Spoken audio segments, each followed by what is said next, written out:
আওয়ামী লীগ যে ফিরবে তার কোনো প্রস্তুতি আছে কিনা, আপনার এই মন্তব্য জানতে চেয়েছেন। এবং প্রথমত হচ্ছে যে বাংলাদেশ আওয়ামী লীগ সংগঠিত হচ্ছে। আমরা ধরেন গত 2 বছর ধরেই এই আলাপগুলো করেছি। আমি মনে হয় আরেকবার একটু রিক্যাপ করি, তাহলে সবার জন্য সুবিধা হবে। দেখেন, বাংলাদেশের 5ই অগাস্টের ঠিক আগে আগে যা হয়েছে এবং তার পরবর্তী সময় আমাদেরকে ঠিক যেই পরিমাণ সাফার করতে হয়েছে, এটা আনপ্রেসিডেন্টেড বা নজিরবিহীন, যেটাকে বাংলায় বলবো, এটা আপনি আমি কেউ কখনো দেখিনি। এই ধরনের একটা সিচুয়েশনে যখন আপনি প্রথম 5-6 মাসও আমি কিন্তু অনেকবার আপনাকে বলেছি যে ভাই, দিস ইজ নট পসিবল। এখন তো সব ট্রমাটাইজ হয়ে বসে আছে। আমি আপনার প্রোগ্রামে মানে প্রথমবার আপনি মানে প্রথম দিকের প্রোগ্রামগুলোতে আমি এসেছি, আপনার সাথে এই কথাগুলো আমি অনেকবার বলেছি, আমার মনে আছে যে দেখেন, আমাদের পার্টির ক্ষেত্রে যা হয়েছে, ভুল ভ্রান্তি, এগুলো আমাদের প্রথমে রিকভার করতে আমাদের অনেক কষ্ট হয়েছে। আমাদের দলের শীর্ষ পর্যায়ের সমস্ত নেতাদের সাথেই তো বিভিন্ন সময় আমার কথাবার্তা হয়েছে, দেখা হয়েছে। সেটা আর্মির জেনারেল বলেন, পুলিশের ঊর্ধ্বতন কর্মকর্তা বলেন, আমাদের প্রত্যেকেই কিন্তু কোনো না কোনো ভাবে মেন্টালি, এটা তো আপনি রাজনীতির বাইরেও বা তার কর্মের বাইরেও তো সে একজন মানুষ এন্ড অফ দ্য ডেতে। যেমন আমি বিপ্লব ভাইয়ের কথা বলতে পারি, মানে বিপ্লব বড়ুয়া। তারপরে আমি জানি যে আপনার রিজার্ভেশন বা আপনি বিভিন্ন সময় বলেন, বাট আমি জাস্ট উদাহরণের ক্ষেত্রে বলি, আপনি বাদ দিলাম, বা অন্যান্য ক্ষেত্রেও আমি যদি বলি, ওনারা এক ধরনের সাফারিংস এর মধ্য দিয়ে গেছেন। তারপরে হলো যে আর্মির জেনারেলদের কথা যদি আমি ধরি, ওনাদের চোখের সামনে অনেক কিছু হয়েছে, তো বুঝতে পেরেছেন। তারপরে আমাদের স্বরাষ্ট্রমন্ত্রী বলেন, তারপরে আমাদের অন্যান্য মন্ত্রী যারা মহোদয় আছেন। সো এইটা একটা টাইম নিয়েছে এগুলো পিক আপ করার সময় নিয়েছে। ইন্টারনাল মিটিং, তারা ব্যক্তিগতভাবে সবাই একত্রে বসা, আলোচনা করা, রোড ম্যাপ, আপার সাথে এগুলো নিয়ে আলোচনা করা, এগুলো কিন্তু অহরহ হচ্ছে, বলা হচ্ছে নানান ধরনের স্ট্র্যাটেজি, ফেরত আসার কি ধরনের প্যাকেজ থাকবে তরুণদের উদ্দেশ্যে, দেশবাসীর উদ্দেশ্যে, এগুলো নিয়ে এক ধরনের ব্রেইন স্টর্মিং, এক ধরনের নিজস্ব মিথস্ক্রিয়া, এগুলো কিন্তু আলোচনা চলছে। আমি তো আপনাকে ধরেন খুব বেশি বিস্তারিত বলতেও পারবো না, তবে এতটুকু বলতে পারি, আমি খুব দায়িত্ব নিয়েই আপনাকে বলতে পারি, আসলে জানার জায়গা থেকে, যে এই আলোচনাগুলো হচ্ছে এবং দলকে পুনর্গঠনের জন্য জোরে সোরে এক ধরনের চিন্তা ভাবনা। যেমন ধরেন যুবলীগের কমিটিগুলো, ছাত্রলীগের কমিটিগুলো, বিভিন্ন দেশে বিদেশে, বাংলাদেশ আওয়ামী লীগের বিভিন্ন যেগুলো হয়নি কমিটিগুলো, তারপরে হচ্ছে নেতৃত্বের জায়গাতে কাকে কোন দায়িত্ব দেওয়া হবে, কিভাবে করা হবে, এগুলো নিয়ে নানান রকমের আলোচনার ব্যাপার স্যাপারগুলো আছে। আমি যেহেতু বাংলাদেশ আওয়ামী লীগের আসলে কোনো পদধারী ব্যক্তি নয়, আমি জাস্ট সিম্পলি একজন অনুসারী। আমি অনেক কিছু হয়তো বা বুঝলে জানলেও আমি সেগুলো আসলে জনসমক্ষে আমাদের দলীয় যেই সিক্রেসি প্রাইভেসি আছে, আমি ওইভাবে কথা বলতে পারি না। তবে যতটুকু জনগণকে বলা যায় ততটুকু হচ্ছে এইটা, যে ইটস বিং ডান, এটা আলোচনা করা হচ্ছে, কথা হচ্ছে। কিন্তু আমাদেরকে একই সাথে আপনাকে বুঝতে হবে সিচুয়েশনটা। এই 12 তারিখের পরে, একটা সময় ছিল 5ই অগাস্ট থেকে 11ই ফেব্রুয়ারি, 12 ফেব্রুয়ারির পরে একটু মেরুকরণটা চেঞ্জ হয়েছে। আমার মনে হয় একটু সময় নেওয়া প্রয়োজন। আমাদের নিজেরও তো অনেক কিছু উপলব্ধি করা প্রয়োজন, আমাদের নিজেরও তো অনেক কিছু জানার, বা আমাদের অনেক কিছু, আমি কি বলবো, আত্মলোভ উপলব্ধির ব্যাপার আছে, যে কি হলো, কি করলে কি হতে পারতো। আমাদের নিজেদেরও মেন্টালি স্ট্রং এবং সাজানোর ব্যাপার আছে। আজকে আপনি আমাকে বললেন ক্ষমতায় যাওয়ার জন্য বা করলেন, আমি আসলে ওই ক্ষমতায় যে ঠিকভাবে এটাকে পারফর্ম করতে পারবো কিনা, এটাও তো একটা ব্যাপার। সো আমার নিজেকে যদি আমি ভালোভাবে না গড়ি, দেখেন আমি বই নিয়ে একটা ছোটখাটো আলাপে আসি। আপনি দেখবেন যে আমি বিভিন্ন প্রোগ্রামে যখন যাই, আমি অনেক রেফারেন্স দেই, বই বের করি, ধুমধাম এই পত্রিকা বের করি, ওই পত্রিকা বের করি। এটা আপনি দেখেছেন না আমি করি? এটা আমি কিভাবে করতে পারি? আমার দীর্ঘদিনের সাধনার কারণে করতে পারি। আমার নখদর্পণে আছে যে অমুক তারিখের পত্রিকাতে এটা বলছে, অমুক বইতে এটা আছে, অমুক জায়গাতে এটা আছে। তার মানে কি, আমি আমার নিজেকে প্রস্তুত করেছি, গত 25 বছর 30 বছর ধরে প্রস্তুত করেছি, পড়েছি, পড়ার চেষ্টা করেছি। বলবো না যে অনেক জানি, সামান্য কিঞ্চিত জানি, নিজেকে প্রস্তুত করেছি। So Bangladesh Awami League as a সংগঠন হিসেবে নিজেকে প্রস্তুতির তো ব্যাপার আছে। দেখেন এখনকার তরুণরা 5ই অগাস্টের পরবর্তী সময় তারা কি চায়, আমাদের কাছে তাদের এক্সপেকটেশন কি, এই কথামালা, এই ম্যানিফেস্টো, এগুলো তো আমাদেরকে সাজাতে হবে। আমরা আসার পরে সেই গদবাঁধা কথাবার্তা বললাম, তরুণরা আমাদের কথা নেবে? সো আমরা তো তরুণদেরকে ছলনার মধ্যে ফেলতে চাই না। আমরা এমন কিছু করতে চাই, সামনের প্রজন্মের আমরা যারা আছি, সমর্থক হিসেবেও বলেন, আর যারা আমাদের নেতারা আছেন, আমরা এমন একটা প্যাকেজ দিতে চাই, এমনকি ইনক্লুডিং আপনাকেও, আমরা এমন একটা অফার আপনাদেরকে করতে চাই।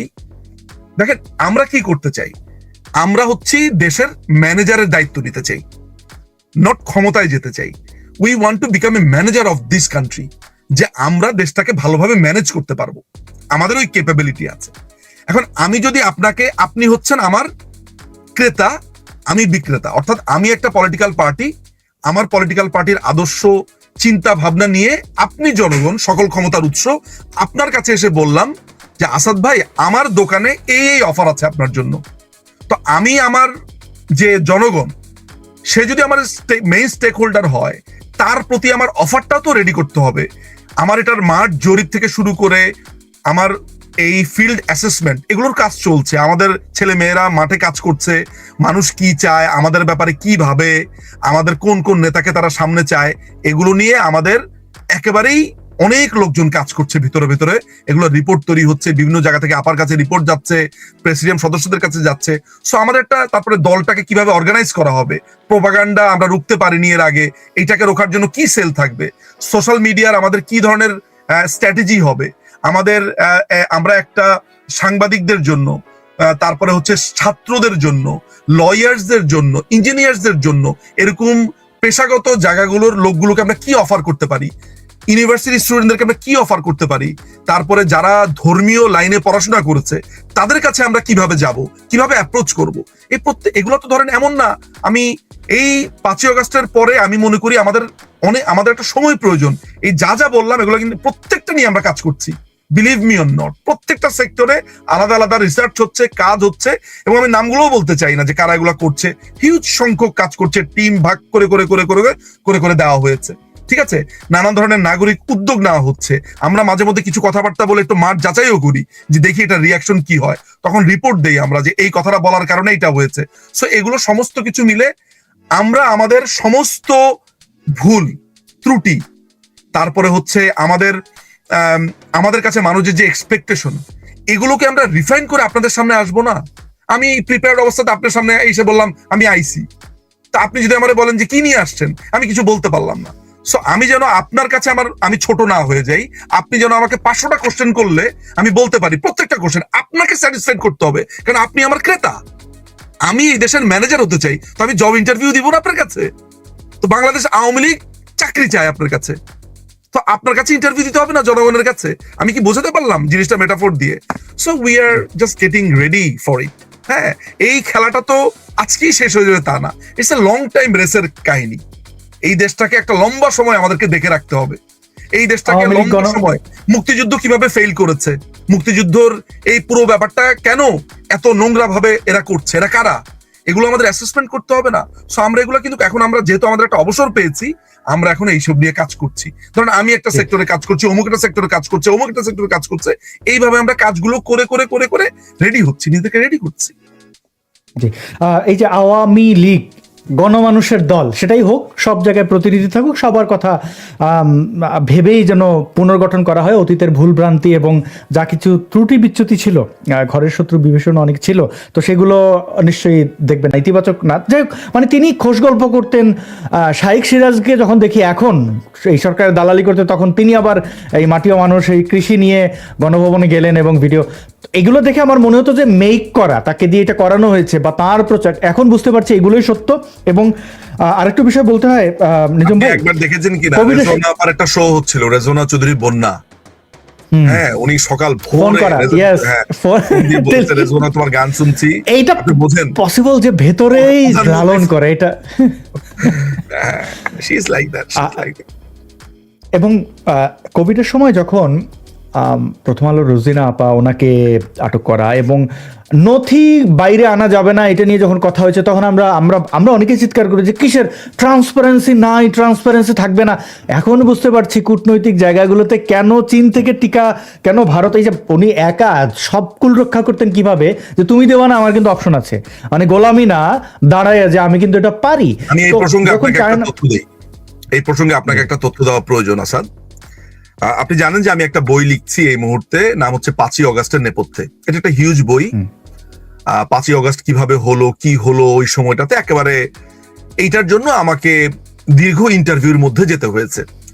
আমি যতবারই ভারতে যাই ততবার আমার একটা বড় সেগমেন্টই থাকে ইন্টারভিউ প্রসেস। ইতিমধ্যে আমি প্রায় 20-25টা অত্যন্ত গুরুত্বপূর্ণ ব্যক্তির ইন্টারভিউ নিয়েছি, কথা বলেছি, যেগুলো আপনি এই বইটা খুবই একটা ইকুইপড, একটা দারুণ একটা বই হবে। ওই ইন্টারভিউ নিতে গিয়ে আমি আপনার নাম এখন এই মুহূর্তে না বলি, বইতেই জানবেন, সেটা হচ্ছে যে প্রধানমন্ত্রীর প্রশাসনের একজন অত্যন্ত গুরুত্বপূর্ণ, যিনি একেবারে ভিজিবলি কি হয়েছে না হয়েছে এগুলো সমস্ত কিছু দেখেছেন ওনার শাসন আমলে এভরিথিং। উনি আমাকে তখন বলছেন যে আমেরিকা যেটা করেছে তাদের একটা বড় চাওয়া ছিল, যেটাকে ওই যে আসিফ মাহমুদ এখন ডিপ স্টেট বলছে, সেটা হচ্ছে যে আমেরিকা ওই বঙ্গোপসাগরের 15টা ব্লক আছে, ওরা 15টা ব্লক চেয়েছে নেত্রীর কাছে। তো এদিকে ভারতেরও একটা চাওয়া ছিল যে এতগুলো ব্লক তারা চায়, সবাই তো সব ব্লক নিতে চায়, করতে চায়। জাপানের ছিল, রাশিয়ার, আমেরিকার ছিল, চায়নার ছিল, ইন্ডিয়ার ছিল, মানে যেই সব রাষ্ট্রগুলো নিতে চেয়েছে। আমেরিকা তো আবার একটু অতিরিক্ত চালাক, তারা ধরেন যে ডেনমার্ক অন্য কান্ট্রিকে দিয়ে চাওয়ায়, আসলে মূলত কন্ট্রোল করে তারা। তো নেতৃত্ব সব শয়তানি বোঝে। আসলে উনি করেছেন কি, উনি মানে ব্যক্তিগত ভাবে যখন নিজেদের ভিতরে কথা বলে তখন ওই ভদ্রলোককে বলেছেন, আমাকে তিনি ঘরোয়া ভাবে বলতে এটা বলেছেন যে নেত্রী আমাদেরকে বলতো যে আমি আমেরিকাকে জীবনও এই সব দিব না। কেন দিবেন না? উনার কথা হচ্ছে যে ওকে এখানে দিব, ও আধিপত্য তৈরি করে একটা ক্যাওয়াস তৈরি করবে। আমি ব্যালেন্সে বিশ্বাসী, প্রত্যেকে থাকবে এখানে, আমি যেহেতু এটা করতে পারছি না, এই দায়িত্বটা ওইভাবেই দিবে, যেটা দেশের স্বার্থ আগে, যাতে করে ওইখানে একক আধিপত্যকেও তৈরি না করে কোনো ঝামেলা তৈরি করতে পারে এবং ওইখানে নিউট্রালিটিটা বজায় থাকে। বুঝতে পারছেন? সার্বভৌমত্ব এবং অন্য দেশের সাথে কূটনৈতিক সম্পর্কটা উনি এইভাবে মেনটেন করতেন। আমি তো ধরেন দলের লোক, তৃণমূল কর্মী, আমি বলছি, আমার কথা তো ধরেন অনেকেই বলবে যে উনি তো এটা বলবেই। আজকে দেখেন দলের বাইরে যারা প্রধানমন্ত্রীকে অনেক সমালোচনা করে, আনিস আলমগীরের কথা বলেন, তারপরে আপনার মাসুদ কামাল, এরা তো প্রচুর বলে, তাদের বক্তব্যগুলো শোনেন, তারা বলছে যে উনি এইভাবে করতেন। আমরা এটাকে অন্য ভাষাতে বলতাম যে উনি খেলছেন এক একটা দেশকে নিয়ে নানান ভাবে। এই সময়ে এসে পৃথিবীর কোন দেশের রাষ্ট্রপ্রধান আছে, আপনি এমনকি পুতিনকেও তো আপনি এইভাবে কথা বলতে দেখেছেন সংসদে দাঁড়িয়ে বা পার্লামেন্টে, বা কখনো যে আমার একটা রাষ্ট্র আমেরিকা আমাকে উৎখাত করতে চায়, বিবিসি কে বলেছে, সংসদে দাঁড়িয়ে বলেছে, তারপরে বলেছে খ্রিস্টান রাষ্ট্র বানাতে চায় ওই যে মিজোরাম ওই সাইডটাতে, তাদের একটা টার্গেট। সো এটা মাননীয় প্রধানমন্ত্রী পরিষ্কারভাবে বলেছে এবং সেটার জন্য তার যথেষ্ট থ্রেট এসছে যে আপনি এগুলা বন্ধ করেন, এগুলা। আমি আমেরিকার কর্তা ব্যক্তিদের মানে আমি এই বইটা লিখতে গিয়ে আমি তো অনেকের সাথে কথাবার্তা বলেছি, ডিপ্লোম্যাট, মন্ত্রী, এমপি, সচিব, সব পর্যায়ের সেনাবাহিনীর কর্মকর্তা থেকে শুরু করে বড় বড় গোয়েন্দা বাহিনীর প্রধান থেকে শুরু করে সবার সাথে। সেই জায়গাতে তারা এটা বলেছে যে আমেরিকা এমন ঘৃণা করতো উনাকে একটা পর্যায়ে, শেষ সময়টাতে প্রকাশ্যে যখন এই যে ডিপ্লোম্যাটদের মিটিং গুলা হতো, ধরেন মিটিংটা না বিভিন্ন প্রোগ্রাম হতো আসাদ, বিভিন্ন জায়গাতে, ধরেন ওই যে এক একটা রাষ্ট্রের নানান ধরনের দিবস থাকে না, ওদের প্রজাতন্ত্র দিবস, এই দিবস সেই দিবস, সেখানে প্রকাশ্যে প্রোগ্রামে বলতো শি হ্যাজ টু গো।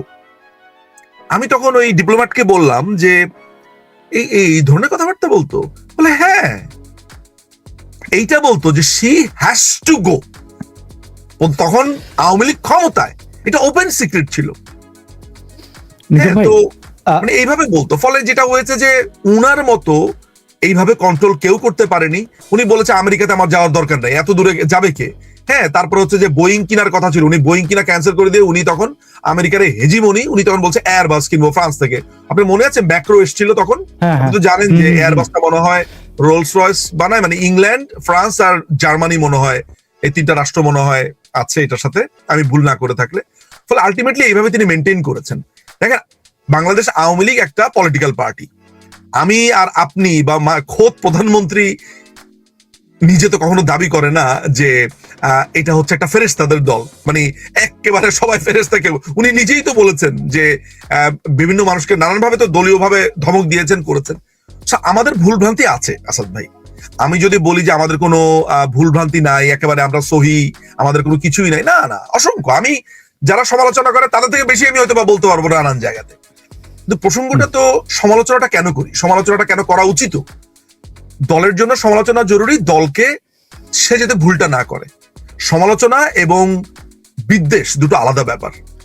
আজকে যারা, আমি তো সেগুলোকে ফোব মনে হচ্ছে, বিদ্বেষ মনে হচ্ছে, সমালোচনা মনে হচ্ছে।